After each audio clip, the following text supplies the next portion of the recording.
When I go to the range, I tell people the same thing whenever I train guys. Go with a plan. And then for me, as I'm driving, I have a 17-minute drive. I visualize to actualize. You know, I think about it and I like play a highlight of my reel going through this drill. Even if it's 25 yards slow fire, the stance below my body, I could feel the recoil. I could see the sight settling back into the target. I know when I'm breathing and all that stuff, and it makes for such a better event. You're listening to The Hot Wash by Born Primitive Tactical. I'm Bruno Fallon. I've spent my 4-decade career in some of the most elite units in the United States Special Operations community, where I learned that elite operators aren't made overnight. They're forged through hardship, discipline, and relentless drive. In each episode, I sit down with the most accomplished and innovative leaders in special operations, industry, coaching, and athletes of all disciplines. Let's jump right in. All right, everybody, welcome back to The Hot Wash by Born Primitive Tactical. I'm still Bruno. We got a guest here. We've been trying to get here for a while, and by the grace of God, we worked some schedule shit out. We got you and the lady up here for a nice weekend. Mac, welcome. Thank you, sir. Yeah, appreciate it. I'm sure everybody recognizes the face, but if you've been under a pillow or something like that, Pat McNamara, 22-year Army veteran, Sergeant Major, coming out of the Army. I love this guy for 3 reasons. One, we're the same fucking age. Which, you know how I feel about that. Age is just a number, and this guy truly lives it. Another thing is if you ever see any of his stuff on Instagram, not many people run with me physically. This guy gets me up and gets me moving every day with the shit you're doing, brother. And then I got to tell you, I mean, I got a son that's, 31 years old that, the stuff you're doing on basic dude stuff, Bro. It's gold. Gold. It is gold. Gold, Jerry. It's gold, man. So welcome to The Hot Wash. Thank you. Thanks for having me. I appreciate the opportunity, and I'm already having a good time just chewing the fat with you prior to us starting this. So, yep. Thanks. Yeah, man. We've for anybody listening, we've crossed quite a few paths over the years, and that's the cool thing about this show is finding people that either A, we have a common mindset, or B, that we've crossed paths and we're doing some interesting shit, which you definitely are. So I'm gonna probably, for anybody that's tuned in that thinks the two of us are gonna talk about shit on the target, then you don't know this podcast, because that's not what we're about. We're gonna talk about what our passions are and what we're doing now. And if we reach back in the way back machine, that's fine, but it's probably gonna be a telephony story, right? Yep. Absolutely. I got a million of them. So let me ask my military career was like a debacle from the start. It's an amalgamation of failures. I mean, there was a retribution on all those failures, but it was like, oh my God, one after the other. Oh, that's that's pretty hard for me to buy, because I do know your background, but yeah. but I understand that's the perception you hold. No, it's for real. Yeah, I there was no easy. It's not an easy ride for anybody being in a special ops community, but no. man, I was banged up in jump school right off the bat. I was a toe jumper in jump school. Oh, fuck no. Number 2. Really? Number 2. Yep. Toe jumper. Pulled my bicep into my forearm, dislocated shoulders, broken ribs, concussion, put me in a hospital. So, and that was kind of a recurring theme. Stuff like that. Fail this course, have to go back through it. Fail this one, have to go back. You want to know something funny about that is growing up in the Ranger Battalion, especially in the company I was in, we were the airfield seizure company that I had 1 million static line jumps deliberately on the runways, which when you sit back and look at it now is one of the dumbest things humanly possible. Right. But the mission has to be done, right? Right. But it wasn't until I got to Special Forces that I went to military freefall school, and I fucking said immediately, why will I ever jump static line ever again? Why? Mm-hmm. And the toe jumper is probably reason. Right. So, yep. So let me ask you this. This is always my number one question to guys that, do a full career and get out and come out of our community. One, how did you know it was time to retire? Was it the body that gave up, or were you just worn out? And then 2, were you ready when you retired? Because those are big, big things. Yeah, it's a little bittersweet. There's some regret for me. I was in a marriage that wasn't well. There were drugs involved, and I had 2 little kids. So at my 22-year mark, I had done a lot of cool stuff, a lot. But I knew I had to be there for the safety of my kids. I just knew that they were doomed living the way that they were living with their Right. guardian. Gotcha. So is it? But yeah, I was ready, but it was like almost immediate regret. I immediately regret this decision. That kind of. Yeah, it's especially. I mean, what year did you retire? 2005. Yeah, so I mean, that's a tough time because I had guys, two sides of the coin. I had guys that were retiring in like 99 and 2000 and the war started and they lined up to get back on active duty. We actually brought some of them back. And then I had guys that, and I was in this crew. We had guys that because of what we did, we were so short people that our op tempo was so fucking insane that by 2005, they were done and they retired, but the war was still going. Right. And now they're out and they regretted it. So, I mean, some people were just built for it. So I totally understand that. But I kind of did something similar. When I got burnt out, that's when I bumped over to the liaison position and came here and worked with the Navy guys. And I thought it was going to be a break getting out of the cockpit and out of the flow and out of the deployments. But to be honest with you, the op tempo here was no different. So it was just a different machine. Yep. But how did you make the transition? Because this is what I'm huge on. I went 40 years, no social media, no podcast, I was the invisible man. You could Google my name and you did not find me. Right. And actually the units were doing that. And now I'm on social media. I'm on podcasts. I'm in Facebook ads. I'm all over the place. You're the same way. How does that affect you mentally? Did it take you a while to get used to it? You mean the attention from Soch and stuff like that? Absolutely. When it got big quick for me, I got on late to the whole game. Once I finalized my divorce, and my Rebecca, she told me, hey, you need to get some social media. And this was 2013 when I started. And immediately I started, it started growing. And then I had to kind of trim the fat, what's good, what's not, what do people want, what don't they want. And so I stayed with kind of a theme and it grew and grew and grew. And then the YouTube grew and and then you're getting recognized in airports. And, now I don't go to the grocery store unless I'm in full uniform. You know what I mean? Yeah. Unless my beard's fixed, my hair's good. I got a cap on representing one of my peeps, a shirt that represents me or somebody that I am affiliated with. You're going to get called out every time. I could go nowhere anymore without that. And the cool thing though, is I built a brand that doesn't attract douchebags. Which so I know a lot of people who are have celeb status. I call myself a small C celebrity, but people who have celeb status, millions and millions and millions of people, they're going to get all walks of life. So my brand, I'm very fortunate. I don't attract douchebags. So when I get called out, or I call it getting duded, right? It's usually very professional.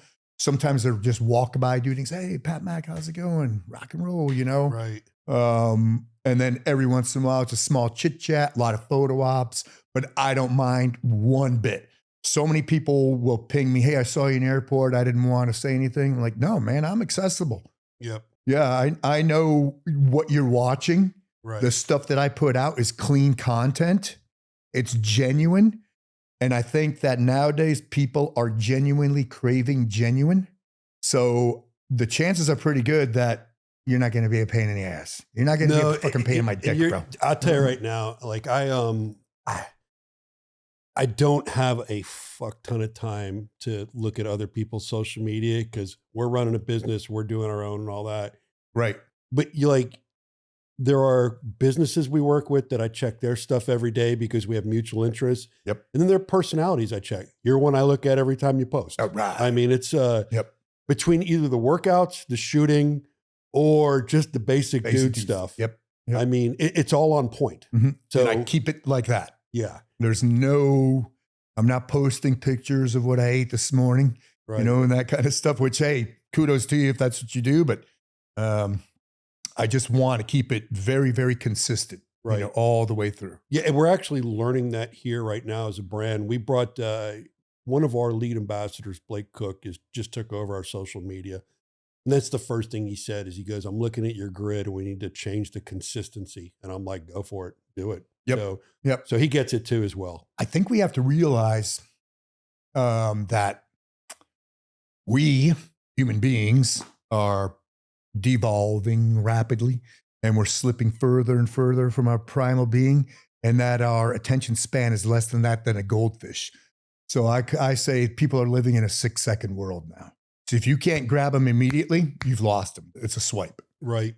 So you've got to, capitalize on that marketing aspect of immediate attention. No, you're so spot on. We work with a brand, and I won't dime them out, but every time they do social media, they have like a 8 or 9 second graphic lead in to their, and no good. And I'm like, there's a reason you have no followers. Right. Everybody's gone. You got to hit the meat. Yep. The profile picture, you got to hit the meat. So, don't even start with a black screen. No. Because that's maybe a full second. Yep. A black screen where it fades into writing or fades in. Nope. Gone. You're gone. Yeah, man. That's so how much, let me ask you this. How many businesses do you know? Let me think about it. So I do online strength and conditioning coaching. And in conjunction with that, I sell resistance bands. Right. We'll call that one combat strength training. I have an online coaching squad, the Pat Mac Keep the Blaze Live coaching squad on Patreon. Got like 250 members there. I still run T-Max, which is the shooting programs. I own a coffee company, Invader Coffee. Invader Coffee. Yep, along with Wes Whitlock and CJ Ortiz. So we own that. And then I have, I've got some others. I can't remember right now. I can't. But pretty it's busy not, dude. Well, I you know what? Anymore, I'm as busy as I want to be. Gotcha. A lot of it's a self-licking ice cream cone. And I could manage it in I could trickle manage throughout the day. Because I've been through the grind, and I hit tracer burnout in 2020 where I was looking at my calendar up on the wall and I was going, oh my God, it was daunting because for 10 years, those of you who have done this, because some people that that are listening to this have done this to some degree. For 5 years, I was working for a corporation building a training program and I was gone for 5 years. On my own, 10 years, I was doing 4 courses a month, traveling for most of them. So you got to imagine 2 heavy Pelican cases, dragging all that shit to the airport, shitty flight, shitty rental car, shitty hotel, probably shitty range, and maybe freaking most likely adverse weather conditions. And shitty food because you're on the road. Yep. And then you leave on Friday, come back on Monday. Tuesday, you're starting, you got to do your maintenance. You got to repair everything. You got to order new targets. You got to send to the next location. You've got to do your fulfillment and your registration. Thursday, you're packing. Friday, you're gone. So for 10 years, there was no break. And it was a perpetual cycle. Because I was robbing Peter to pay Paul and I couldn't stop the machine. So 2020, I looked at my calendar. I went, oh my God. Ran 2 courses then. March, Coronication. Right. Scamdemic, the freaking election infection, the pandemic, whatever you want to call it, which was and I know people suffer through that. And so Rebecca and I did stuff for people during them because we had the best time. We'd never had time off. And that was the first time in my life I realized time is valuable. Oh my God, yeah. Time. That people waste it. People flush it down the toilet. It's the first time ever in my life where I had time. And I'm I'm like, I'm going full bore in gardening. I'm making beer. I'm gonna practice all my music. I'm gonna go crazy in the drums, guitar. I'm gonna write stuff. I'm gonna work out like like a man possessed. So I refunded everybody for that year. And now I only do stuff local. So 2020 changed everything. For me. And there was a lot that happened in 2020. I think so. I'm 100% on board with everything you just said. First of all, it was a fucking scam, but there were some people that did suffer. But I'll tell you, there's more people fucking suffering from what they fucking put in everybody's vein. Of course. It's killing more fucking athletes and people. Of course, mass hypnosis, bro. Oh yeah. We're still under it. Yep. I mean, not with that, with everything. It was heartbreaking. So what Rebecca and I couldn't, that we wrestled with was we knew kids were suffering in our county because kids went to school and that's where they ate breakfast and lunch and they weren't getting fed. So we were making money because in 2019, I came out with those resistance bands. They weren't selling. All of a sudden, everybody needed home gym. I became the rubber band man and I made a ridiculous amount of money selling rubber bands. So Rebecca and I we're going to the Boys and Girls Club in the county and just here's how much you want me to write here. That was kind of like that because they were feeding kids. That's awesome. Yeah. Awesome. I mean, I felt it's horrible that people suffered, but the whole thing, Rebecca and I had buy-in for about a week and a half and we realized, oh, this is complete freaking horseshit. I think most people realize that. You drove around here in Virginia Beach. It was like the fucking zombie movies. There's nobody on the road. There's nobody out.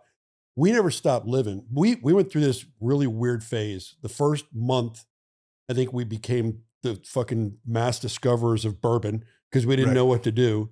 And then we finally shook it off. And I'll tell you right now, we had access to a gym and we were going and training anywhere from 3 to 4 hours a day as much as we wanted. And there was a period, probably 4 or 5 months into COVID, that I was in the best shape I was ever in because we had nothing else to do. Yeah.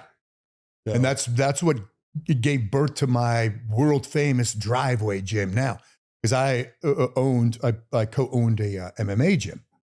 And we did all the combat strength training out of there. We trained Parkinson's patients out of there, with the Rock Steady boxing program. And it was your driveway gym is something else. I love it. Now. I will never go.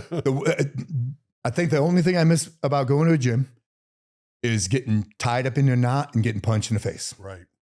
Because I can't get that in my driveway. Right. I could call my neighbors and say, hey, can you come over here and punch me in the face? But that's the only thing, mixing it up, just doing combatives with another human being. Right. On a daily basis. But I'm like, man, I'm pretty tentative now anyway, I don't need to bash myself we're the same age. We're 60. Right. I'm at a point right now, if you punch me in the face, I may shoot you. Right. So, yep. But no, so is that, was COVID what gave spirit to the driveway gym? Absolutely. It's what gave birth to it. Okay. Because I had no gym at home. So a lot of the gear that I had in my gym, in the MMA gym, I brought to my house. And then my neighbors helped me build an extra slab. I already have a big driveway. We built an extra slab. I got people started sending me stuff. Gotcha. Because they knew who I was, like Right. Sorinex, for example. Yep. Sorinex sent me because they know I'm going to use it. I'm going to use it hard, and it's got to withstand the environment, the elements. Which Sorinex will. Bert stuff is amazing. Oh my God, man! Yeah. So several different companies, and a lot of them wanted. There was other companies who wanted to send me stuff. I'm like, nah, too high tech for me. I'm meat and potatoes, bro. Right. I want this to be as Spartan as possible. I don't need a lot of gear. And the thing about that too is when you don't have a lot of gear, it allows the creative juices to flow. And, one of the things people ask, when they see, where do you come up with these ideas? When they see my workouts, who do you get your ideas from? And I'm like, motherfucker. It's all about thinking through. And a lot of times that starts the day prior. Right. What am I going to do tomorrow? And there's a recipe for that, which keeps me going. It's there's a real science behind it. But yeah, I just started building little things here and there and figuring out this is good, and then anything that's good, I just market the hell out of it. Right. There's so many companies that were like, well, we could pay you. I'm like, nah, you could just send me. If your product's good, I'm going to use it. And I'm going to, make mention of what this is and how I and how you can benefit from using this gadget. Right. This widget. It's funny. My first COVID workout, when we didn't realize that we could go use the gym we had because we had 24-hour access, was with sledgehammers. Right. So I know exactly what you're saying. Mm-hmm. We had long and short sledges, Yep. and I'm like, let's just go. Yep. Let's just get creative, and sandbags. Yep. But no, that's awesome. And what it's become, though, what you've done with it. Mm-hmm. I mean. Yeah, it's really evolved. Oh, my God. And the other thing that evolves is as you get older. I'm going to address that real quick because it's always a pet peeve of mine. Now, you will appreciate this because speaking with somebody who has maintained a certain level of fitness for his entire life, I watch a lot of other influencers because I love them and I follow them, whether it's the gun industry, the fitness industry, whatever it is, and a lot of nature influencers. The buzz right now, and it drives me freaking absolutely bonkers batshit, is working out as you're aging. And all these dudes are 40. Yeah, they're 40. I'm like, bro, you haven't hit peak yet. You haven't even hit No, you haven't hit peak. Right. 44 to 48 is when man and woman, if you've maintained a level of fitness throughout your life, that's gold right there. That's when you are like, you're on top of everything, 44 to 48. So shit started changing for me at 50, just a tweak here and there, adjustment to diet. And the thing is too, with other influencers don't or can't appreciate, some of them can, but some of them can't, mileage. Oh yeah. Mileage. Dude. If that's all you've done for your life and you're in the medical field, you have no excuse. But for a ground pounder, for a 20-year plus ground pounders, the mileage is not something that most people can comprehend. No, you're so fucking spot on. I tell people, and it's a running joke, people are like, dude, you're in such good shape. And my answer is always, I'm a 6-year-old in an 80-year-old's body. Right. Because of the mileage we have. I mean, 30 years active duty and another 10 after that for the government. None of the shit we do is easy. Right. I mean, even something as basic as a fucking bad landing on a night free fall jump, you're right back in the game. Right. And it doesn't, and this is not something that people understand. I have the same issues. I see the influencers and they're talking about aging and longevity, and the dude's 42 years old. Right. Like, motherfucker, you haven't even hit your fucking last metabolism change yet. You have no clue. Matter of fact, you're not the strongest you're ever going to be. Right. The strongest man I ever was in my life was about 46, 47. That was me too. I could fucking sling anything. Mm-hmm. And I was able, because I'd been training my whole life, this wasn't a fad, is I knew what my limitations were.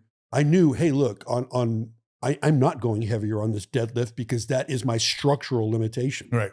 But no, it's funny because I'm sitting here now at 60 and I go train with guys that are in their 30s and they're not fit. No. They look fit, but they're not fit. And I've got stuff to add about that too. But on a shit talking note for the guys who are 40 and 6 years ago, when I was still able to run fast, when I was 54 years old, I ran a 56-second 400. So up until like early 50s is when I started feeling stuff. Yep. After 55, it became work. Post 60, now it's like, ugh, it's like that. So you have to figure out ways because there is no motivation. You don't wake up going, I'm going to take on the day. You have to figure out ways to motivate yourself. And I have a couple different vehicles to approach that. But I think the biggest one is just relying on that discipline. I jot it on my whiteboard and I capitulate to my whiteboard. So I write it the night before what I'm going to do. So in the morning I see it and I'm like, oh, dang it, man. I wrote it up there. So apparently I have to do this thing now. But you said something else I wanted to capitalize on too. I forgot. I'll come back to it. Doesn't matter. You know, that's something else too, is about the, you know, building your plan, diving your plan, whatever you want to call it. I have found myself to where when I don't, and this was something Dan Horner talks about in shooting too, don't ever go to the range without a plan. Right. Because you're just throwing rounds. Yep. Well, you have to have a plan, right? Well, it's the same with, I go to somebody else's gym and they're like, well, why don't you lead? And I didn't think it through. Yep. And a workout sucks. Absolutely. I'm kind of like, and then they look at me and they're like, that's all you got? I Right. thought you're in shape. I'm like, well, I fucking really didn't. Yeah, man. I didn't put this together. Yep. Two things on that. When I go to the range, I tell people the same thing whenever I train guys. Go with a plan. And then for me, as I'm driving, I have a 17-minute drive through the country to the gym. I visualize to actualize. You know, I think about it, and I play a highlight of my reel going through this drill, even if it's 25 yards slow fire. You know, I could feel as I'm driving to the range, I could feel my hands around the pistol. I could feel, you know, the stance below my body. I could feel the recoil. I could see the sight settling back into the target. I know when I'm breathing and all that stuff, and it makes for such a better, event. Oh yeah. The same thing goes for the physical stuff. You know, and a lot of times my wife's my biggest cheerleader. I had, we could talk about it a little bit here coming up, but, I ran into, I've been sick for a few years. And it was real bad for 2.5 years. It was real bad. So my wife's my biggest cheerleader. But at night, I always tell her, I said, tomorrow, I'm going to go out into the field and I'm going to push the golf cart around and I'm going to throw shit. That's tomorrow. I'm going to throw shit and push shit. Throw shit and push it. And she goes, good for you. You know, whatever. Right. Yeah, right on. Good. So now I told her too. So now I got to do it. Not only did I write on my board, but I just told the responsible adult in my life. Yeah. Fuck, man. Yeah. So let me ask you this, that my biggest limiting factor now becomes injury. Right. Like the one thing I'll tell you that when I see you doing your field sprints, yep, I would have to do field sprints like you do, warm up for 30 minutes. That's about what it takes. Okay. So it's all a lot of smoke and mirrors, what people are seeing. Right. You know, my first sprints are very, very pathetic. Now also, if you notice that anytime I'm sprinting, upgrade. Yep. You know, I'm running uphill. I want to mitigate as much pounding as possible. I don't know why, but I still have some cartilage left. So I want to maintain that for as long as possible. But like the sprints, there's so many echoes out there. I started talking about sprints a year ago and how they are important, you know, and how they're probably the best performance enhancer that you could do overall. Now all the influencers are talking about it, which whatever. Yeah. But they truly are. But it takes me my sprint days. If you're able to, then do them, because everything grows, everything gets more, you could feel your body getting solid. And we, like people over a certain age, you need heavy, heavy breathing. If you don't deep breathe, you know, throughout the day, you need something that's going to encourage that deep, heavy breathing. And they're not long sprints, but my first few, like running up the driveway, they're pathetic. They're absolutely. So I'll run up my driveway and there's a limp at the end. I mean, I retired with 4 reconstructive surgeries, 13 broken bones, concussion, TBI, you know.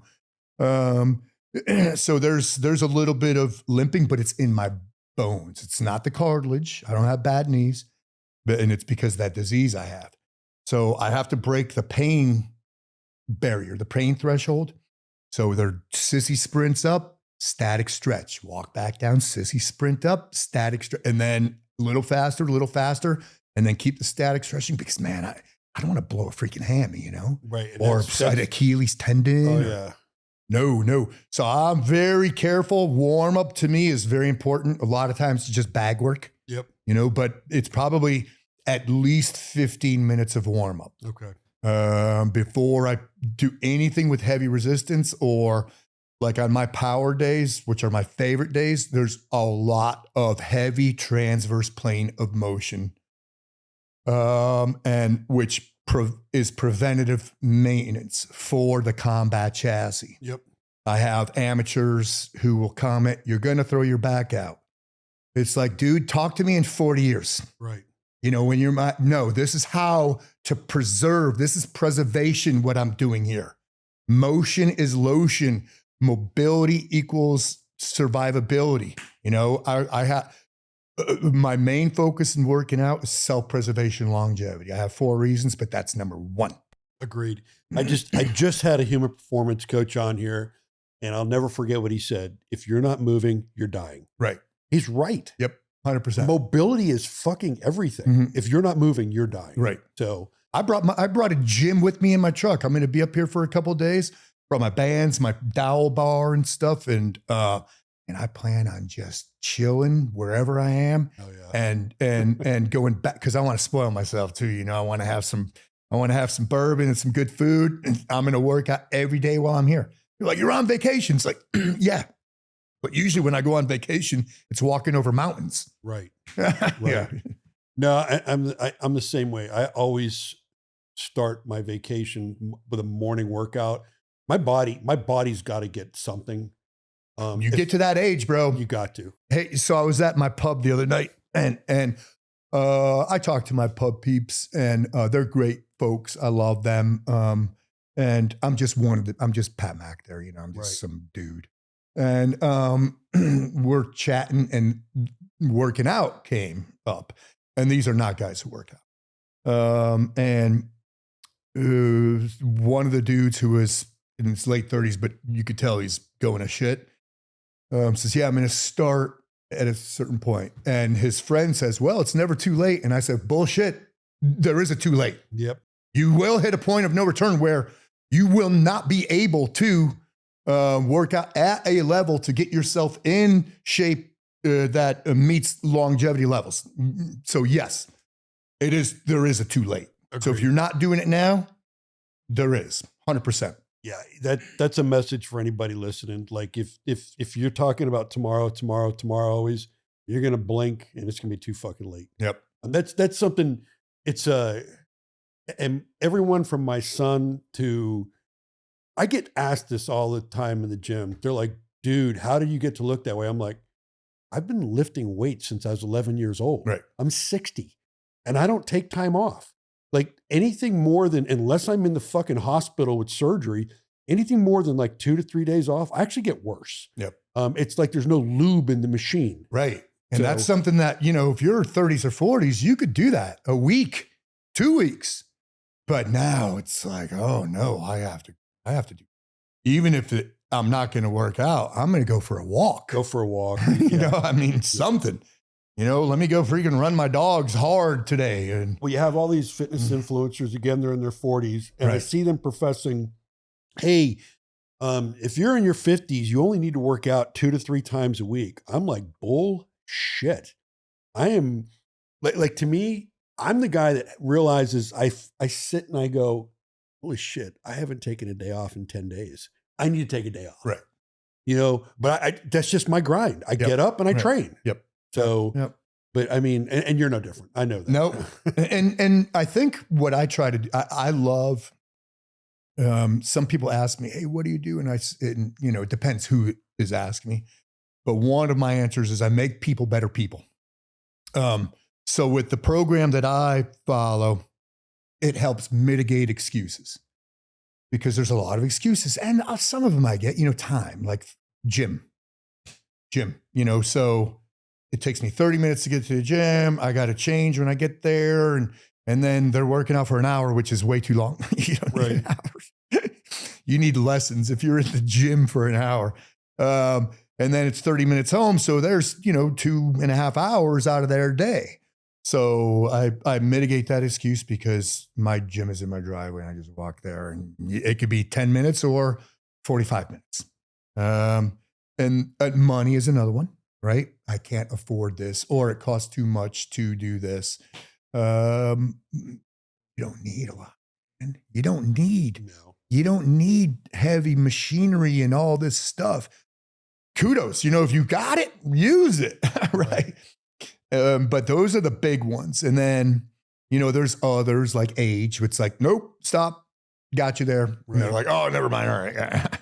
But so I get it that there are, there's some excuses, but I think that people drink their own Kool-Aid, when it comes to excuses, and they just make believers think out of about their lives. this. I don't know. I'm sure you've been exposed to this. I saw this in my military career. As we're going through the levels to get to where we ended up, they're the guys that don't make it. Right. And they all flock together and they all have this great excuse why they didn't make it. This wasn't fair. I didn't do this, blah, blah, blah. And they all live that dream. Right. Fitness is no different. The people that don't do it and don't do it to a certain level all band together and have a reason of why they're not where they're at. Correct. But I'll tell you that I guarantee if you looked at their cell phone time daily or their gaming time, yep, or all this other, or how much football or how much golf they're watching, right. Or I guarantee if you dissected that weekly, that either you or I could sit there and be like, in all this time you've had doing that, you could work out with half of that time. That's the thing is, it's not they don't have the time. They don't have the time management and the discipline. Right. Yep. That's the two things. And time management and discipline, I mean, you got to admit, we came from a very structured military environment where you fucking didn't waste time. And right. Oh, by the way, you didn't get out of shape. So, right. Or you were gone. Yeah. And the days were, they were forever. Yeah. I mean, I was in units where, in order to stay at the top of the mediocre pile, I had to come in, an hour and a half early and leave an hour and a half and then come in on the weekends. Right. But yeah, the time thing drives me freaking batshit crazy. Because like you said, they start believing it. But, and back to the beginning, right when we started, when I talked about 2020 and when I had time, I never knew. That was the first time in my life where I went, oh my God, time is so valuable. Yep. I'd never had time before. The first time I ever saw time like that, my first divorce, when we split custody of the kids and I would come home from a deployment and I didn't have the kids and I would be like, what the fuck do you do with all this time? Right. I'm not at dance. I'm not at t-ball. I'm not at these 18 things to support my children. It's just me. Mm-hmm. I would find myself working out 2 times a day and cooking a T-bone at 10 o'clock at night. Right. Because I was like, what do I do? Right. Right. Yep. But I've always told people, I think time, 3 things you can't buy with money: time, health, and family. But I honestly think time is the most abused commodity out there. God, dang. I mean, it's just one of those. And if anybody ever asked me, Bruno, if I could give you anything, it'd be fucking more time. Right. I'll take the time. See, that's the other thing too. Speaking of time, my last birthday was the first time that I kind of looked at the clock and went, tick tock, tick tock, tick tock, tick tock. Oh, damn. I'm over the hump as far as years go. Yeah. So now I told my wife, I said, I need a solid 30-year project. 30-year project.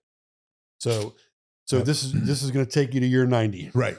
Okay. Yep, I need a 30-year project. So we're working on that right now. It involves getting a chunk of land and, building something. But yep. Yeah, man. And then the other thing, like, I'm hobby heavy. You're like, how do you have time?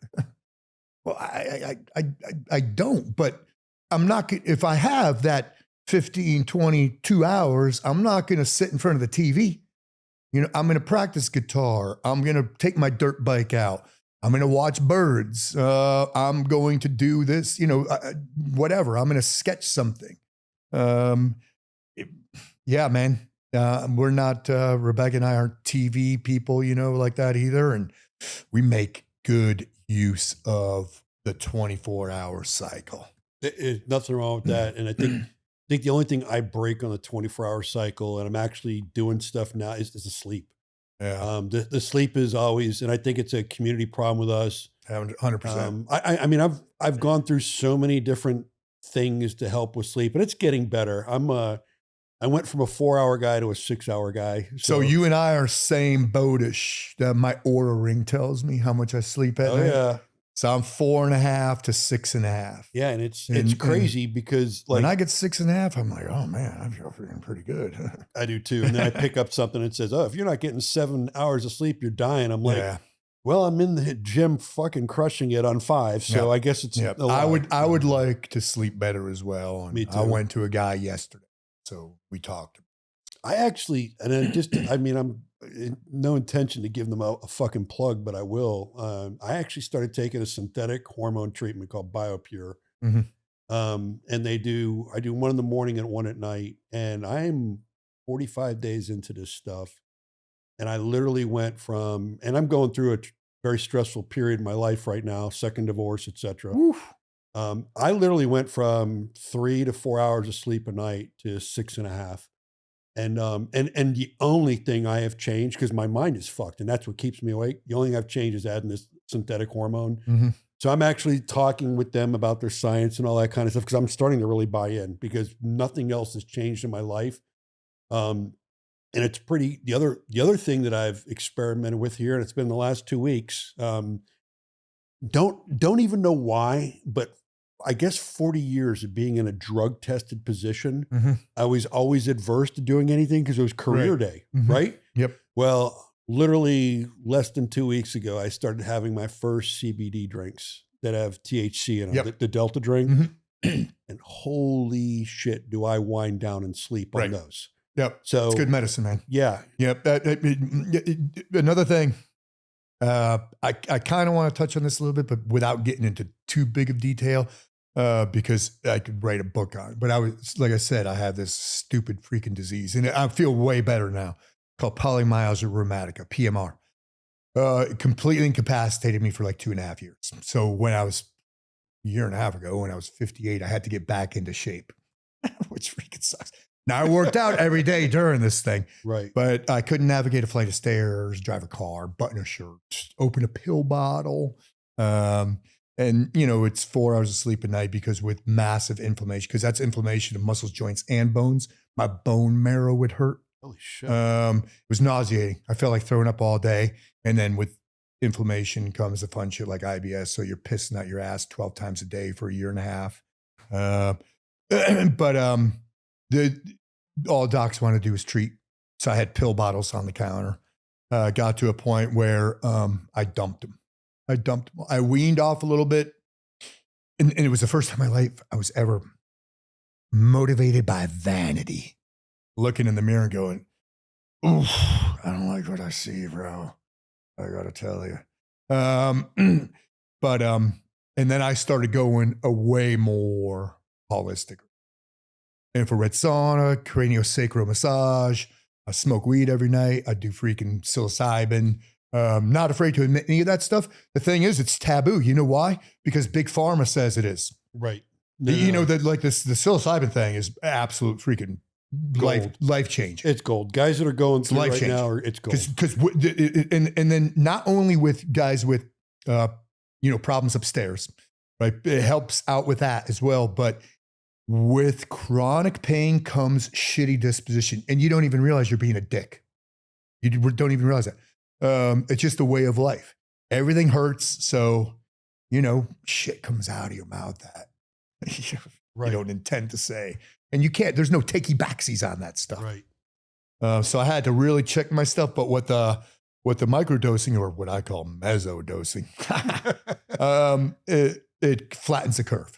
Okay. And just way better deportment, disposition, demeanor, whatever you want to call it. So that stuff is all money. Hey, this is Bruno, and you've been watching The Hot Wash by Born Primitive Tactical. Please don't forget to like and subscribe our podcast. And thanks for watching. Now back to the podcast. We recently have had 2 guys bounce down to Mexico and do. One did ibogaine, and I think the other one did psilocybin. Yep. And game changers for both of them. And I'm going to figure out where I fit in this, because right now I'm literally, with everything changing in my life on the personal side, I'm like, I don't want to infuse too much at one time. So for me to actually do the synthetic hormone and do the CBD drinks, I feel like I'm leaping off the cliff. Yeah. But it's fucking working. Right. I will tell you this, if anybody listening ever finds something for extreme tinnitus, please fucking call me, because that's my next big one. Oof, yeah. Being a MH47 flight lead for a long time, the banging in my ears. Yep. I went to a study that Duke University ran. Oh my God. And it was for tinnitus. Yeah, I can't. You know what they told me? You can't come in the study. You're too severe. Right. I'm like, what the fuck? You're off the charts, bro. We don't have a solution for this level. It fucking never stops, man. And for people that don't have it, I mean, I'm talking extreme. Just think about that constant, you know, when the radio station goes on the national test for 60 seconds, thinking about that never fucking going away 24 hours a day. Bro. Oh, you know, that's the other thing too. When it comes to like ailments and sicknesses, when I was real bad, I would always tell myself, there are people that have shit worse. You're not the only one. I stayed quiet about it for 2.5 years. I still posted. Know. Right. Until you were telling me, I did not know. No, I didn't, because I had a massive platform, did not want a pity party. Got it. And my freaking bride, man, she was the biggest champion. No, she didn't coddle me. Bless her, bro. I mean, but that's why you're with her. It drove her crazy. It pained her to see me in pain. You know, because morning takes 15, 20 minutes to get dressed, and then you need a nap immediately. You're just exhausted all day long. You're exhausted. Like everything in your body says, just sit in a recliner, you'll be fine. And you do not want to do anything physical. Nothing at all. Nothing. It was an interesting ride. And I want to mention this part too. There came a point about, let's say 8-9 months into it, where, because I had to sit in my recliner like this. So 2 a.m, and you doze. You just doze off. So you're getting little 10-second chunks of sleep. But I had a talk with it one night, and I gave it a name, basically my demon. And I said, well, I see where you're going with this. I've been through some shit before. I've had a lot of challenges in my life, which, by the way, PMR was the biggest challenge in my life, no doubt. But I talked to it. I said, and I basically said, challenge accepted, motherfucker. Yep, challenge accepted. Let's see if you could hang on. Let's see if you could hang on to this. Now that I talk shit, I had to, fulfill my prophecy of trying to beat this thing. Oh, and that's when I started, like, if you see me in driveway gym workouts now, I always wear the green headband. That's when it started. So shortly after May of 2021, and I told my kid, I said, it's like my Batman cape. You have to dress the part. So it was just a stupid headband, just a drive-on rag. And then I had to make it to the driveway, and now warm-up time. And there's no mobility. So I'm passing a 5-pound weight from one hand to the other. And then I realized one day, because I love to do pull-ups, but I couldn't do it. Can't hang out to the bar. You can't reach the bar. So I found a way to reach the bar and hang. And then I discovered that if I break the pain threshold and get a workout in, I'm going to feel pretty good for about 5 hours. Really?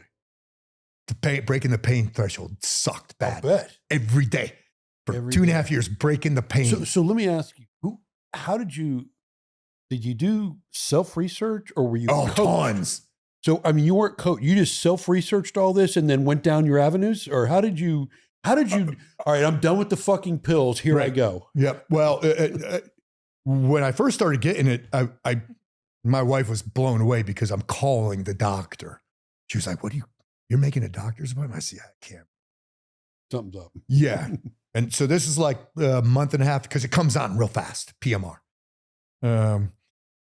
And all they were doing is giving me a shot in the ass and a handful of pills. And I would keep going. I was like, none of this stuff is working. None of it. So I started researching. And then one day I just plugged in all the symptoms. Nauseating pain, muscles, joints, bones, from the top of my head to the bridge of my feet. And it's very symmetrical too. It was never one side or the other. If this knee hurt, this hip, this elbow, this, hands, you wake up and your hands are just in clumps and you can't use them. Can't use these things. And then that PMR came up one day. So I went into my rheumatologist and I said, have we thought about PMR? He goes, yes. He says, but you don't fit the criteria. You're not a 65-year-old obese woman, and they're bound by wheelchairs when they have it. So that's when all the pills came. But so what the change was, there was every once in a while I would have an okay day where I would wake up and I'd tell Rebecca, I says, you know what? I feel bad. And she would go, I said, that means I don't feel horrible. I don't feel horrible today. So I got a shift. Yep. There was something happened. I don't know what it was, but I don't feel horrible. I just feel bad. And can you imagine that's a good thing? I feel bad. But it was a decision between both of us. We hate orange pill bottles. We hate them. We're not big pharma people. We're not grocery store people. We take care of, yes, I smoke weed and I do mushrooms and I drink alcohol, but I take care of myself. Right. I'm not a human garbage can. And I brought it up to her. I said, I think I'm just going to cut everything in half because it was heavy doses of hydroxychloroquine, prednisone, sulfasalazine, and the gabapentin. Holy and, shit. Yeah. That's quite a bit. Yeah, it was a lot of stuff. Yeah.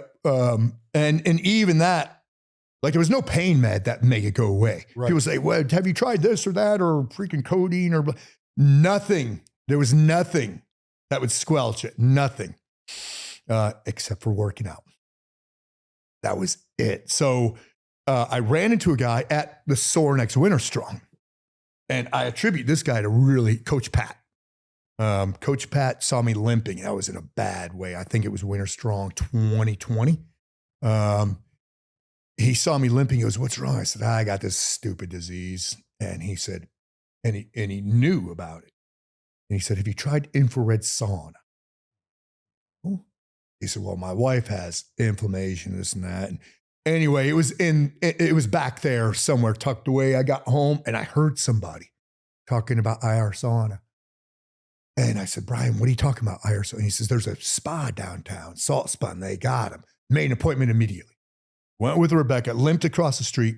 That's the other thing. I'm Pat Mack. So I had to fake it everywhere I went. I had to get out of the car and try to stand tall and walk like a tough guy. Right. Dude, I'm so glad that I didn't get in a freaking, an ass kicking contest in those freaking 2.5 years. Cause damn, man, I was just putty. But limped across the street. We freaking cooked our bodies. Cause unlike traditional sauna that heats the air around you, right. The IR heats your body. We got out. I got dressed. When we were walking back to the car, I looked at Rebecca. I said, I feel like 30%, I shit you not, 30% better. She started crying, So we immediately got one for the garage. One treatment. Yeah, fuck, 30%. Yeah. And then we started, I just adjusted diet a little bit more, but it's super clean. I just eat mostly meat and veg, and right. Quality fats and a lot of water intake. But I started, harvesting. We grow all of our own veg too. We're basically farmers. We got 16 raised beds. And we grow year round. Oh, wow. So even my veg is clean, Gotcha. Anything you buy in the grocery store is poison. It's all poison. We're the only country in the world that purposely tries to poison our citizens. Yeah. So that was when the rest of the pill bottles went into the garbage. And then I was smoking weed every night. I cut back on, I was an IPA drinker. I cut back on IPAs and went to Guinness because it's a light beer. People are like, oh, Guinness. It is a light beer. Yeah, it's the lightest beer. It's one of the lightest beers you can order in a pub. Yep. So that was a change. I wasn't going to stop. Right. And, but I started, just harvesting, kind of looking at herbal medicines as well. making like sumac teas and sassafras and all this stuff. And we still do it. I mean, I make so much tea from roots of plants and berries, grow echinacea and all this stuff now. But started coming out of it, and it was amazing. It was like I was reborn, you know. And here's the thing too that I'll say, because I don't want to stay on this for a long time, but I'm very, very happy that I had it. It was hell. It freaking sucked. But it like the time thing, it makes me appreciate feeling good. And I don't think enough of us understand, you know, because there are people, and I empathize with chronic pain. Right. So mine was only 2.5 years, and I still have chronic pain, but it's like, man, my hands and my shoulders hurt, you know. Right. But compared to where it was, oh man, it was brutal. It was freaking brutal. It was nauseating. So I am happy that I had it because I appreciate feeling good. Fuck yes. Yeah. And I love, because I'm absolutely, I hate big pharma, and I hate everything it's tied into. Yes, right. It's ridiculous, Mm-hmm. everything it's tied into. But it's one of those things where I honestly think just changing your nutrition, your daily habits, and your working out can change your whole health. Yeah. I mean, but they'll fucking put you on. So I had back surgery. I had a really, really bad back, and it was the same thing. I couldn't move.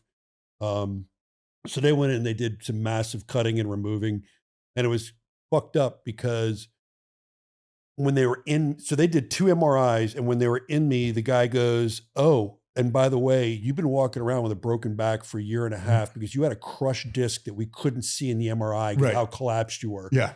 I'm like, I've had a broken back for 1.5 years, and I'm training and I'm in this fucking pain. Yep. You got that muscular support, bro. Oh yeah. You know? But still, man. That's when I had my back surgery. The guy says, "Oh, your recovery is going to be so fast." You know, well, I had it a couple decades ago, right. So I wasn't where I'm at now. And that's another thing too, is recovering from injury. I think that when you are eating right, training right, and stuff like that, I had an incident. I fractured my elbow and completely tore my tricep off the bone in June of the prior year. I was in 6 months back in lifting and stronger. Now I did take peptides. Yep. Because I firmly believe in them. I was doing, everybody calls the Wolverine cocktail. I was doing growth hormone, BP 157 and TB 500. And to be honest with you, I was back so fast. I went to my surgeon. He's like, "Dude, you're probably back, but you need to let everything heal for a couple more months." Now it's crazy. When I get lean, I can feel the Kevlar bands in my arm. Yeah. It's pretty, but the healing, he said it's probably going to take you 18 months to heal. I was ready to go in 6 months. And I attribute that to the base we keep, right, the nutrition we have, and the fucking mindset we have. Right. It's all three of those things. Those three right there. And the mindset, I mean, that's the thing about your videos is I will say that the one thing I do enjoy about social media is when I see a peer, and I'm talking about somebody that has the mileage on their body they do and is the age that I am, getting fucking after it. I'm like, all right, get moving, motherfucker. Get going. So, and it's such a, like, you know, back to the sprints. Once I warm up and I'm tearing out the pavement, man, it's invigorating, you know. The level of confidence that you have afterwards is massive. And confidence and performance work hand in hand. You know, it's a whole cycle of events where, you know, if you're able to be disciplined, where you could work out to the point where you have confidence, you're going to do better at everything. Right. I love that. Yeah. I love that. So let me ask you something. You're 60, you're crushing it. When you get out nowadays and you're like, I'm going to go work out, I'm going to do this and that. Is there anything out there? Is there any kind of like performance goal you have out there that you're trying to achieve right now that's up on the wall? And I'll give you mine. I am actually going to compete in the Patriot Games and the Tactical Games next year, which it's basically a CrossFit meets fucking. Yep, I know. I've heard of. Yep. Yeah. And it's totally never been invited, by the way. We can get you there. we are the sponsor of the Patriot Games. Oh, right on. So, but to me, it's interesting because I've gone and watched. I'm a little scared. You know? Yeah, whatever, man. They do have masters categories for us. But it's interesting because what I've seen is the really baller athletes that can't shoot are negated, and the really good shooters that are not good athletes are negated. Right. So you got to bring both. Have the combo. You got to have both. Have to. You got to have both. So Damn straight. I think. So yeah, I don't have, there's like a couple physical events that I self-induce every year, you know, and I want to make sure that I'm able to do those. Like I do a wilderness walk every year. And I want to make sure that I can put the pain bag on and walk over, you know, uneven terrain with freaking 1/24,000 topographical quadrangle, and you know, and at altitude, not super high altitude, 6K, you know. Right. So that, you know, I want to be able to do that for as long as possible. And there's a couple other things, but it's not just that. It's that I want to be ready for it. Like if something comes up, hey, we're having this event. Do you want to come do this? I don't want to be that person who says, nah, man, I don't have any wind, or I'm weak, or I'm getting old, bro. You know? So I like to stay ready for life. I have 4 reasons why we should work out. Let's hear them. First, number 1, self-preservation, longevity, stronger, longer. Number 2, the ability to save your own life. Number 3, and more importantly, the ability to save somebody else's life. And number 4, the ability to kick somebody's ass.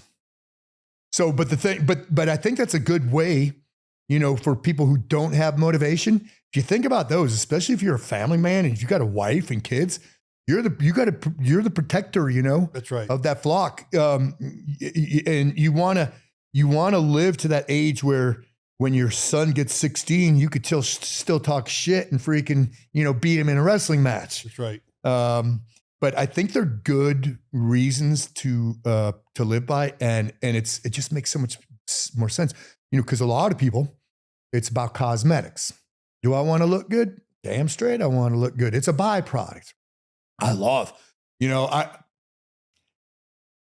I love when my wife looks at me. I want my wife to look at me and go, hell yeah, instead of, well, there he is. Right. Chubby hubby. Right. I mean, my wife's a lot younger than I am, you know, so I want to make sure that, you know, I'm not presenting to her on a platter a big dish of grizzle and fat. So I love it. I will, you said something earlier. I'll take performance over vanity every day. Right. Every fucking day. Vanity's cool.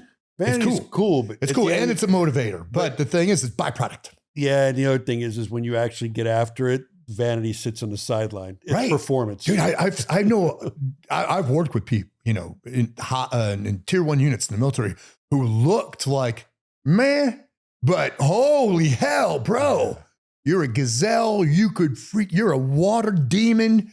You know, you just move like a cyborg, but you look like, man, average. Yeah. I've said, I don't how many people that I could go and just walk out to one of the units and then walk in a gym and put 10 guys in a line and everybody would pick the wrong people as the operator. 100%. 100%. Yeah. It is not the vanity. It's the performance. Mm-hmm. And the part about it, and we talk about this all the time, is even if that guy is a little heavier, not ripped, whatever, the fucking mindset. Yeah, it's a whole that mindset. It's a whole nother level. Dude, I'm telling you, like it's like the first time you get in a gunfight and fucking, you know, you can tell who's been in one and who hasn't, right? It's instantaneous of fucking, oh, we're at work. Here we go. We're at work. Game on. Yep, let's go. Yeah, it's what did I want to say it was Norm Houghton said, and I love this perspective. He was talking about 2 people being in the same gunfight, and one person's perspective is, man, we were shooting the fuck out of these guys. And the other guy's perspective is, man, we were getting the shit shot out of us. Right. And they were side by side. Right. But it's your experience level, right? Yep. And he said that. I'm like, man, I fucking love that. I'm never going to forget that. That's awesome. So it is. It's a whole different, I don't think that most people can comprehend it. You know, when people talk mindset, they don't understand that. No, this guy will go until he is dead. Yep. and I've even in training, I've watched people just go until, well, he just freaking passed out. I guess it's time for first aid. You know, I mean, I can't tell you how many lips are guys, blue under the eyes. I mean, you fuck you, doing crossovers, getting ready for SFI Right, school, right. so you fucking have a shallow water blackout. Yeah, I had 2 of them. Yep, 2 shallow water blackouts. Yeah, man. No, I hope to never lose that. That was, the story I was telling about my elbow. It actually happened jumping in Normandy. And the next day we had a fucking jump into a 1,000-year-old castle. And I was sitting there at, it had been 58 at the time. So no, 59. And I'm sitting there and my tricep is in my shoulder. A chunk of my elbow is where my tricep was. And I still got in that fucking airplane and jumped. And it was us, the Knights, the Leapfrogs, and the Canadian team over this 1,000-year-old castle. Now, I could not unstow my right brake. Right. I mean, it got difficult fast, and I realized this probably wasn't the smartest thing to do, but I was fucking jumping. I was not missing this. Mm-hmm. Yep. And then I went home and got surgery, but that's who we are. Yeah. Right. That's mindset. Yeah. That is fucking mindset. Yeah. That is, the guy that when you're sitting there and somebody else does this rep, you're like, well, I'm fucking going to beat that. Right. I physically probably can't, but I'm going to. Yeah. It's going to happen. It's going to happen. That's the other thing I tell people that I think it's a good thing to have plugged up in here. And a lot of us have that, but people can't comprehend it is in my head, I hear I can beat anybody at anything. Is it true? No. Fuck but no. it's still in my head. But you got to go by. Yeah, wait, did you just present me with a challenge? I'll be there in 5 minutes. No, I get you, man. And it's and even I'm the type person, and this just recently happened to me. I had somebody fucking call me out on a fucking rope climb and then beat me, and I basically said to myself, "Okay, that'll never happen again. No, that will never happen again. Yep. I need to get back on the ropes. Mm-hmm. I obviously haven't climbed ropes in too long. Yep. So it is what it is. I like to do that with driveway work. I want to be able to do stuff that nobody else can do. Fucking love it. So how did you get the idea? 2 things we need to talk about. How did you get the idea to do the basic dude stuff? Oh my God. So winter of 2019. So before coronation, I'm sitting in my recliner, Ranger panties. I'm in zombie mode, glass of bourbon, chill. And my wife is shopping for appliances. And she says, hey, because we needed a set. And she goes, how about this? I said, looks great. You just handle it. Yes, looks great. And she says, yeah, we could have so-and-so install it because he's a plumber. I'm like, Rebecca, I can install that stuff. And she was like, really? I said, yeah. I said, hold on. I said, Rebecca, I could do all the things. And I just started word just started. I said, I could do all the things that dudes should be able to do.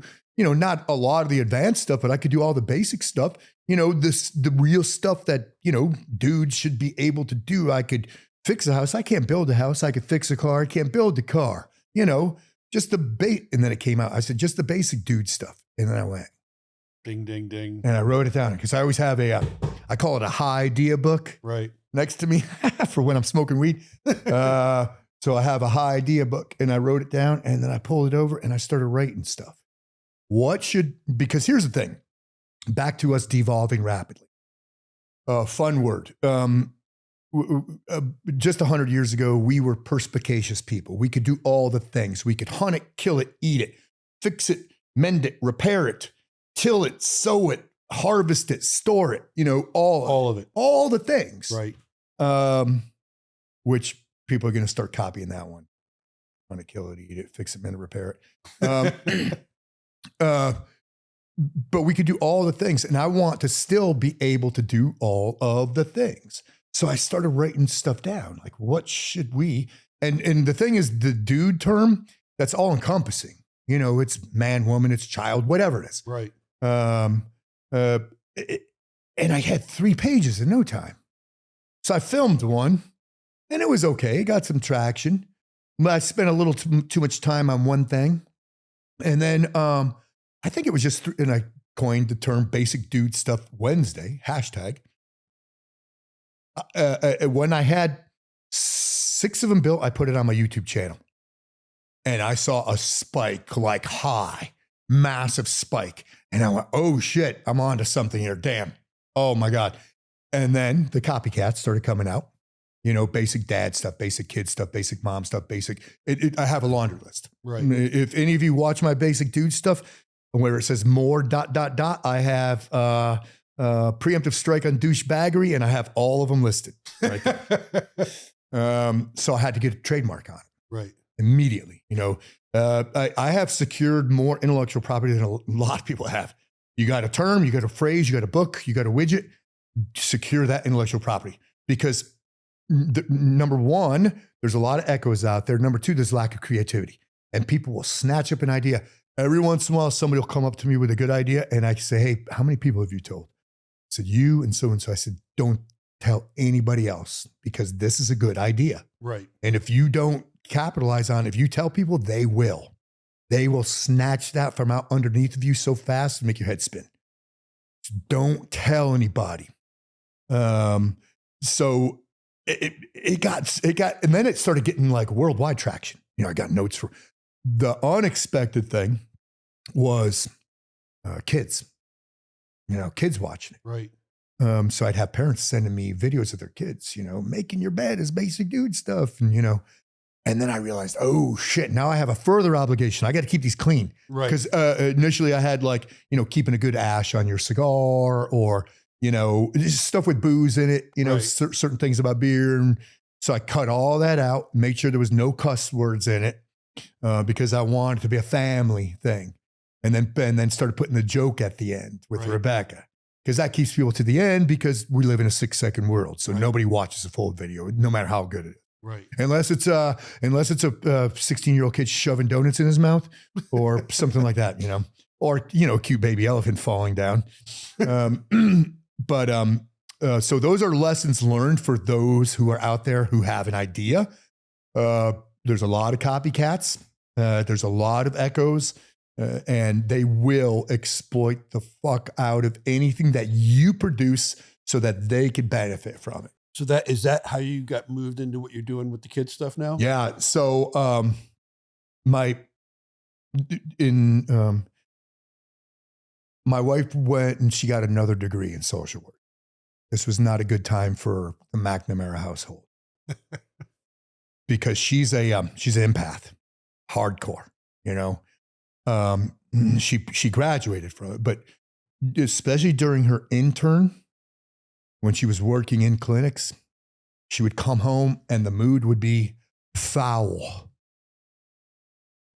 I'm not talking to her, you know, space, until she talks to me. Got it. And it would be hours. And then she would just gush in tears about, you know, some of the stuff that kids go through and how the system is broken, how kids are being fucking medicated at 4 years old. You know why? You know why they're being medicated? Because they have energy. Dude, show me a kid who doesn't have ADHD or energy, and I'll show you a fucked up kid. Right. Everybody's got it now, right? But we all had it. Dude, we all had it. It's called going outside and playing. Right. So that coupled with us watching parents force feed devices, screens on kids. Like, it's very common nowadays to go to a restaurant, family of 4, 2 kids, they both have their screens. Yep. Kiddie screens. And to me, I'm looking at it, I'm going, or they could be out in a park and they'll have screens in front of them. 1.5 years old, parents give kids screens. Kids know how to swipe at 1.5. So what we're doing with kids is we're robbing them of several things. One of them is kind of a hidden agenda of mine, which is intuition and situational awareness. I trickle that into it. But we're robbing kids of creativity, imagination. Kids have to be bored. They have to be bored. They have to be bored so they could discover stuff, right? So discovery is very, very important for the developing mind. They have to make mistakes. They have to fall on their face. They have to get hurt. They have to be bored so they could figure out what to do with that mound of dirt, that stick, and that plastic bottle. What do I do with that stuff? Otherwise, we're just robbing them of it, building that creative mind. So she was an absolute wreck, and I, seeing all this stuff, was like, it just driving me freaking crazy. And I said, hey, we could be part of the problem or part of the solution. I have an idea. And I ran it past her. So in my neighborhood during 2020, one little girl, there's like several kids, like a dozen and a half, and they're all outdoors kids. They all have tans. They all have calluses. They're real kids. Yeah, they ride dirt bikes, and they have a wooden ramp, a bicycle ramp at the end of the cul-de-sac. Oh, yeah. But one of the little girls started calling me Mr. Mustavio. And I said, why are you calling me that? She goes, I don't know. I said, what does it mean? She goes, I don't know. Now, and since then, every kid in the neighborhood calls me Mr. Mustavio. I just answer to it. They're not joking. They think that's my name. So I started coming up with names. What am I going to call this kid show? What is the format? I said, I want there to be wonder in it. I want there to be discover in it. I want there to be curious in the name. So I called it Mr. Mustavio's World of Wonder. And the buzz phrases where it's cool to be curious and where we will explore our world. Primarily, we talk about the shit readily available at your immediate access that is in your backyard, across the street, in a park, in a school playground, when you go to the beach, when you go anywhere. There's always something to find and explore, and I kind of took a page from two old school dudes that we grew up with, Mr. Rogers and Jack LaLanne. Yep. So Mr. Rogers would come inside of his house, start singing, take his loafers off, put his tennies on, put his sweater on. I start every episode by going outside, saying hello, taking my shoes off, and telling him, come on, let's go walk in the grass.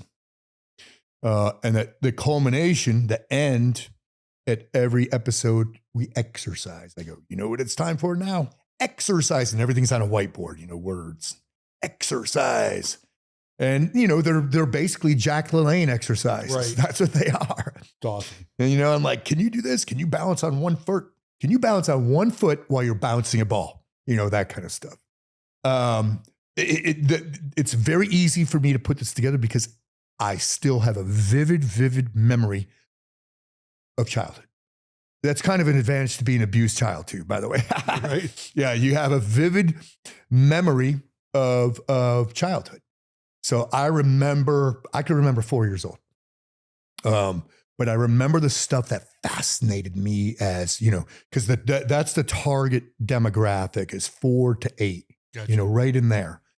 All that discovery period. Yeah, man. Yeah. And I mean, stuff is so easy for me to find. So I'm getting them into already. I've got 10 episodes out, working on the 11th. I've already getting kids into like fishing. Their parents have told me, exercising, bird watching. So the bird watching thing is about situational awareness. So I tell them, sometimes when we're discovering stuff, we have to look left. We have to look right. We have to look up. And we have to look down because there's going to be something that you're going to miss if you don't. And then taught them cardinal directions. I taught them how to do the sneaky walk to sneak up on frogs, Got it. Sometimes we have to be patient, And it's not me talking like a child. It's me talking like this to them. Right. Without, any, $10 words. Right. Which I don't know many of anyway. But everything is outside base. And I just started bringing on cameos. I put a note out to all my outdoor influencers, and either they gave me stuff that was like at a 16-year-old level or baby talk. But one guy, man, Justin from Texas Bass Fisherman, oh my God, I'll show you when we're done what he sent me. It is beautiful, and a couple other people sent me some usable stuff because I want kids. I know it sounds hypocritical. Here's the deal for all of you out there who say you sound like a hypocrite. If a kid is going to be force-fed a device, he may as well watch me telling him to get outside. Right. I got you. So that's where the hypocrisy may come in, but they're going to be force fed them anyway. And the stuff they're watching is toxic. I've seen the kids shows. It's toxic. I won't even get into like, we are purposely trying to confuse kids at a young age now, sexually confusing them, talking about freaking racism and shit like that. Are you kidding me? Kids don't know any of that stuff. No, and to be honest with you, I'll fucking throw the spear right here. All right, good, because I could really. Well, fucking racism was gone until fucking Obama brought it back, and it's that fucking simple. And now it's become. It's a moneymaker. It's in vogue. It's money. It's fucking. Let's use it to divide the country. Right. And to be honest with you, maybe it's because I grew up in South Florida. Maybe it's because I spent as much time as I did in the military. But I believe that 90% of people don't give a fuck what your ethnicity or color is. Nobody cares. They want to know two things. Is this a good person or a bad person? Nobody cares. That's fucking it. Right. Yep. The only people who cares are the people who want to exacerbate it and make it stronger because it's about votes, it's about popularity, it's about money. It's a massive money making. I grew up, the elementary school that I went to was 95% black. When Roots came out, you think I didn't get my ass kicked all over the place? Do I care? No, I don't give a shit. When people talk about, racist this, I was like, how many teeth have you lost because of the color of your skin? But the thing is, we were just dumb kids. Who gives a shit? So yeah, it's really exploited, and back to the little kid thing, we're teaching little kids all this crap. So the media has, this is the function of the media, to make you scared, angry, or stupid, because that's what sells. Now we're trying to do that to our kids too. Scared, angry, and stupid. Bad. Let a kid be a freaking kid, man. So I'm full bore with Mr. Mustavio's World of Wonder. I want it to be. It's getting slow growth. It's very, very slow. Nobody's like, I'm kind of on my own. Nobody's helped me push it or anything either. Right. So it's like, no wonder why I'm getting slow growth. But they're 6 to 10 minute episodes. I got 10 of them out and working on the 11th, and they're just going to get better because I think if I have like influencers send me the little cameos. 30-second cameos, Bring them in. Gotcha. Yeah. Then other people say, hey, I got this thing. I have these freaking pigs of this kind. I raise bees or whatever it is. Yeah. No, that'd be awesome. And so is the platform Instagram and YouTube? Yeah, Mr. Mustavio's World of Wonders on Instagram, YouTube, Facebook. Okay. Channels on all of them. So anybody listening, if you don't know how to get a hold of fucking Mac here, right? Right? Yeah. You're not fucking looking at Instagram or YouTube, right? Yeah, try harder. No, I fucking love that. And something you brought up that resonates with me is I stopped watching not only the news but TV during COVID. Yep. We got fucking locked into it, and we'd start watching this shit, and I was like, this is all horse shit. Yep. Right. And literally the only time my television is on right now is a very specific sporting event or a fucking movie. Yep. That's it. That is it, man. And it's there's nothing in public television that I want to see. I said it earlier, what the media is trying to do. See, there is no news right now. It's all fake, right? It doesn't matter. Yes, your news channel is better than his, and I'll watch about there five. Or I'll agree with you 100%. Yep. It's all fake, or the only fucking thing they cover is violence. Right. That's it. Well, that's right. That's the scared part. Scared, angry, stupid. Right. So they're all, speaking a certain narrative, and they're all going to give you, the consumer, just snippets, talking points, blooper reels. So that way they could demonize an individual or boost somebody up. This person's great. Listen to what they said. No backstory. This person sucks. Listen to what they said. No backstory, but mass hypnosis. We're very, very easily manipulated. And that is how I deal with it and how your listeners can deal with shit. When shit's bad and you're watching media and you're seeing people do heinous, act with heinous behavior, subhuman, evil behavior, the way I justify it is it's not their fault. It's not their fault. They are being manipulated and they are hypnotized. And they have no idea. And you're not going to tell them that they're wrong. You're not going to be able to. It's a moot point. A freaking ideologue is an ideologue is an ideologue. You're not going to change them. And they could have a life-changing event slap in the face and they're not going to change their mind. So don't try. Understand to find solace, mass hypnosis. No, I agree. And the other thing is the media, you know, we used to go through the courses where in the business we were in, where we learned all about how the media changed with Patty Hearst and how they exploited her and all that kind of stuff. And if you look at where it's gone since then, it's interesting to me because they can steer it and manipulate it any fucking way they want, just like you're saying. And they only tell the story they want you to believe. Right. And that is, I mean, that to me that is not reporting. That is a channelization of how we want you to buy in. Yeah, it's subliminal manipulation. So, yep. No. And, you know, the other piece is the whole take school shootings, for example. When my father was still alive, I asked him, I'm like, did this shit exist when you were a kid? He's like, it's existed from the fucking Stone Age. He goes, people will go out and take their life. That's just the way they are. But with the media nowadays, he goes, when I was a kid, somebody would just go jump off a bridge and take their own life. Now the media propels this so much. They're basically writing the book for these fucking losers to go out with their 15 minutes of fame. Right.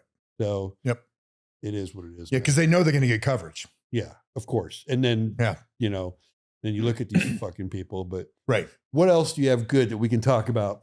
Oh, well, I'm taking 4 days off.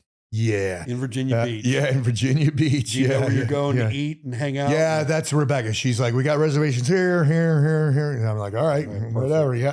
Awesome. Besides for that, I live in zone 8A, so I just put in my winter garden.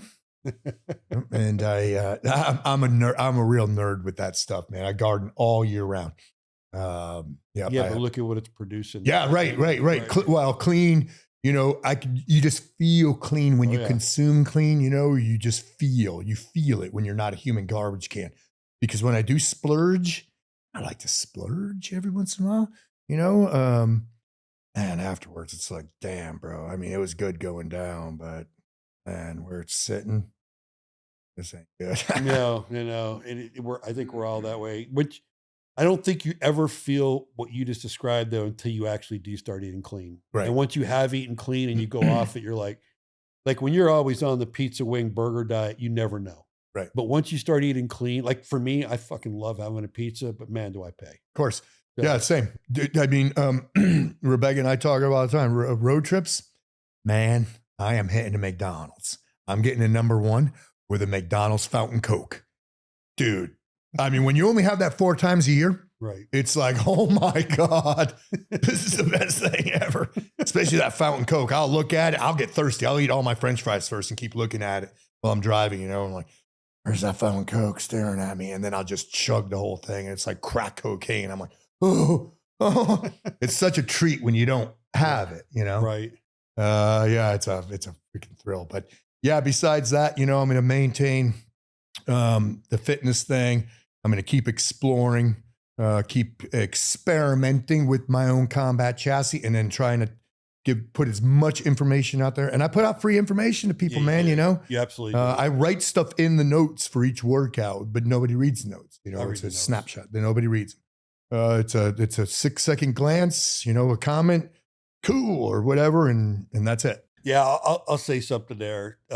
If you're looking at a workout or you're looking at somebody doing a gun drill or something like that, and you're not reading the notes, you're probably missing something. You're probably missing most of it. You're probably missing what the essence is, because the video only doesn't tell the tale. That's one thing that Blake and I do whenever we do tech tips, is we actually write the notes out.